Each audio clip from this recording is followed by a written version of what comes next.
Imagine construir a infraestrutura do seu vizinho por mais de 40 anos, injetar trilhões na economia dele, erguer seus aeroportos, hospitais e ferrovias e no final descobrir que os filhos deste vizinho estão sendo ensinados na escola a odiar você.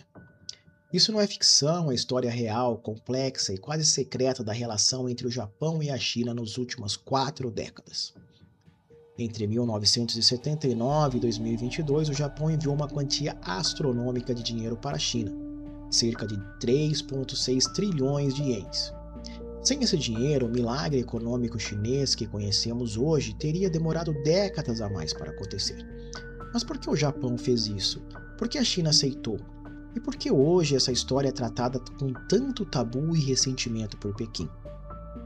Neste vídeo nós vamos abrir os arquivos dessa história e entender o início, o meio e o fim do maior e mais contraditório projeto de ajuda econômica do mundo moderno. Se você gosta de geopolítica e de história que os livros comuns não contam, já clica no botão de curtir e se inscreva no canal. Para entender o início dessa dinastia de dinheiro, nós precisamos voltar no tempo. A relação entre a China e o Japão do século XX foi brutal. Durante a Segunda Guerra Sino-Japonesa, o exército imperial japonês cometeu atrocidades devastadoras em solo chinês. Vilas inteiras foram destruídas e milhões de chineses perderam a vida.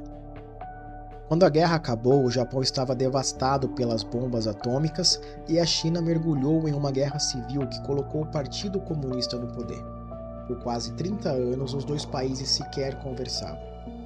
Mas tudo mudou em 1972. A China de Mao Tse-tung precisava sair do isolamento global, e o Japão precisava de um parceiro de comércio. Eles decidiram reatar as relações diplomáticas. Aqui acontece o primeiro checkmate. Pelas leis internacionais, a China tinha o direito de exigir do Japão bilhões de dólares em reparações financeiras pelos crimes de guerra. Mas Mao Tse-tung, em um movimento puramente estratégico, abriu mão dessas indenizações oficiais. Ele sabia que o Japão, que já estava se tornando uma potência rica, não pagaria aquilo facilmente e isso travaria a diplomacia. Anos depois, em 1978, Deng Xiaoping assume o controle da China e inicia a abertura econômica. Ele visita o Japão, anda no trem-bala japonês e percebe o quão atrasada a China estava. Ele vira para os líderes japoneses e diz abertamente: "Nós somos um país pobre e precisamos da ajuda de vocês." O Japão entendeu o recado. E em 1979, o governo japonês cria o Programa de Ajuda Oficial ao Desenvolvimento para a China. Não era chamado de reparação de guerra, mas todo mundo nos bastidores sabia que era uma forma polida do Japão pagar sua dívida histórica e moral com o povo chinês. E o volume de dinheiro foi avassalador. Ao longo de 42 anos foram cerca de 3,66 trilhões de ienes. Para você ter uma ideia do impacto, o Aeroporto Internacional de Pequim, capital, financiado pelo Japão. O porto de Qingdao e o sistema de esgoto de Xangai, dinheiro japonês. O Hospital da Amizade China-Japão, um dos mais modernos do país na época, doação japonesa. Na década de 1980, quase 20% de todo o fundo que a China usava para construir infraestrutura vinha de Tóquio. O Japão enviou engenheiros, tecnologia e maquinário para ensinar a China a ser uma potência industrial. Mas aqui uma verdade técnica que muitos vídeos da internet ignoram. A maior parte desse dinheiro, cerca de 3,3 trilhões, não foi doação, foram empréstimos. Empréstimos com juros extremamente baixos, menos de 1% ao ano, e prazos longos. E a China pagou e continua pagando esses empréstimos de volta. O último centavo está programado para ser devolvido ao Japão em 2047. O Japão também lucrou com isso? Claro! As empresas japonesas como Sony, Toyota e Panasonic ganharam um mercado gigantesco e mão de obra barata da China. Se o Japão ajudou tanto a China a se reconstruir, por que existe tanto sentimento anti-Japão por lá até hoje? A resposta está na política interna chinesa. Durante os anos 80, o governo de Pequim deliberadamente escondeu a ajuda japonesa da sua população. O cidadão comum que usava metrô de Pequim ou ia a um hospital moderno não fazia ideia de que aquilo vinha do fundo japonês, porque a mídia estatal omitia a informação. O governo comunista não queria admitir que dependia do antigo inimigo capitalista.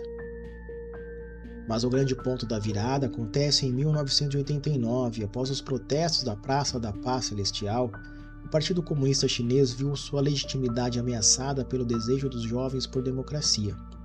Para unir o país sob a bandeira do partido, o governo lançou a campanha de educação patriótica. O foco central dessa campanha nas escolas passou a ser a humilhação histórica da China pelas potências estrangeiras, principalmente o Japão.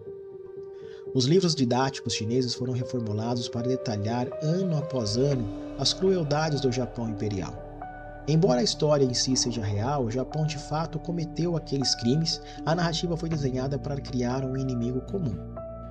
As crianças chinesas cresceram utilizando uma infraestrutura de primeiro mundo construída com a ajuda japonesa, mas aprenderam na sala de aula a manter o ressentimento e a desconfiança contra Tóquio moderno.